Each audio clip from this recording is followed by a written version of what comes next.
The air was thick with the scent of fresh-cut grass and the faint tang of Karen's lavender perfume as she stormed across my lawn, her heels stabbing the earth like tiny daggers. "You're in violation," she shrieked, her voice slicing through the quiet Saturday morning like a siren. Her clipboard, clutched like a holy relic, trembled in her manicured hands.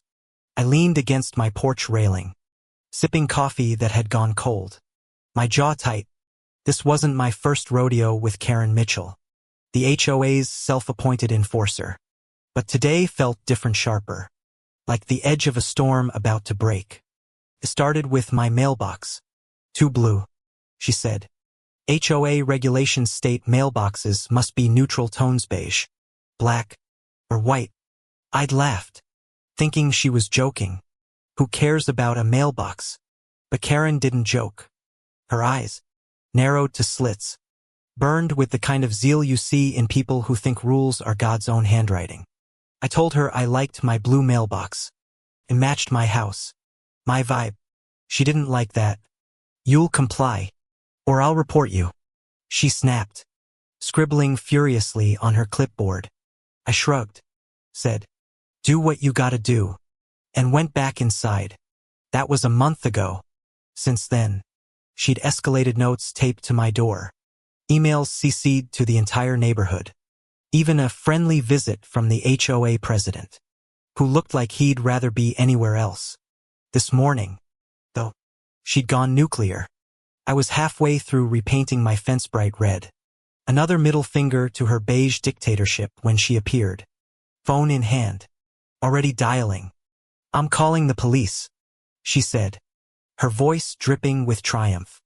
"You've ignored every warning, and now you're defacing community property." I snorted, paint roller dripping crimson onto the grass. "It's my fence, Karen." Her lips curled into a smirk, the kind that says she's already won. "We'll see about that." The sun beat down, turning the air sticky, and I could hear the distant hum of a lawnmower, the chirp of cicadas, the world going on like Karen wasn't about to ruin my day. I set the roller down, wiped sweat from my brow, and watched her pace, talking animatedly into her phone. "Yes, officer. He's breaking HOA bylaws. And he's belligerent. I feel unsafe." Unsafe. The word hit like a punch. I'm a 6'2" black guy, and I know how that word lands when it's aimed at someone like me. My chest tightened, not from fear but from the weight of what was coming. I'd seen this movie before, Karen weaponizing her tears, her voice, her whiteness. I sighed, long and slow, the kind of sigh that carries years of exhaustion.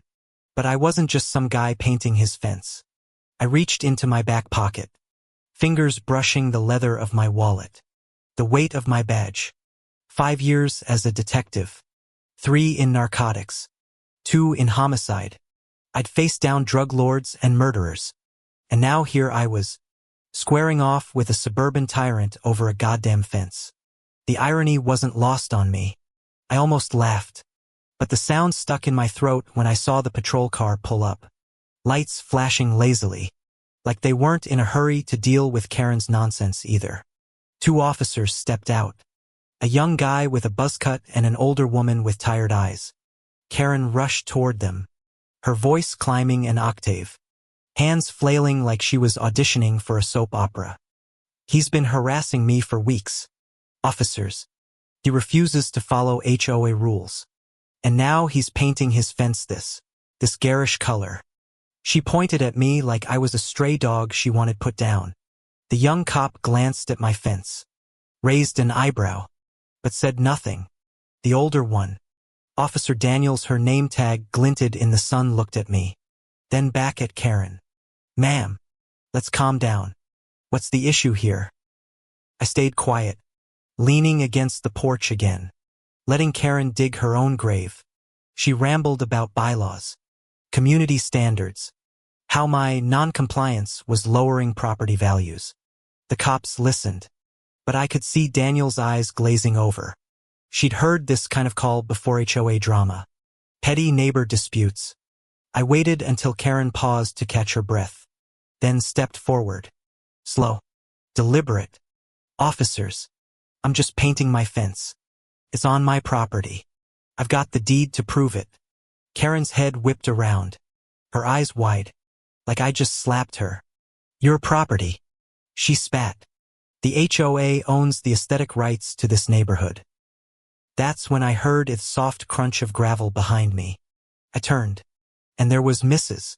Delgado, my 70-year-old neighbor, hobbling down her driveway with her cane. Her silver hair caught the sunlight, and her face was set in a scowl that could curdle milk. She wasn't part of the script, but I knew better than to underestimate her. She'd lived here longer than anyone, seen every HOA battle since the neighborhood was built. Karen Mitchell, she called, her voice raspy but firm. You're full of it. The cops turned, startled. Karen froze, her mouth half open. Mrs. Delgado didn't stop. That fence is on his land. I watched them survey it when he bought the place. You're just mad because he won't bow to your nonsense. The air shifted, like a scene change in a movie. Karen's face flushed red, her clipboard trembling again. But this time it wasn't anger, it was panic. I caught Daniel's eye, and she gave me a look that said, "This just got interesting." I decided it was time. I pulled out my wallet, flipped it open, and held up my badge. The gold shield caught the light, and for a split second, everything went quiet. The cicadas, the lawnmower, even Karen's breathing. Detective Marcus Reed, I said, voice steady. I'm not breaking any laws here. Karen's eyes locked on the badge, and I swear I saw her soul leave her body. The young cop straightened up, suddenly all business. Daniels tilted her head, a faint smile tugging at her lips. Well, damn, she said under her breath. Karen stammered. You're a cop. Her voice cracked, and I could smell the desperation rolling off her now, sharp and sour, like cheap wine. I nodded, slipping the badge back into my pocket. Yeah, and I know my rights. That fence, my property, that mailbox, my choice. You want to talk bylaws? Karen, let's talk about harassment. Daniels stepped forward, her boots scuffing the pavement. Ma'am, you said you felt unsafe. Care to explain? Karen's mouth opened and closed like a fish gasping for air. She pointed at me, then at the fence, then back at me. But no words came out. Mrs. Delgado chuckled, a dry, rattling sound, and muttered, "She's been terrorizing this neighborhood for years."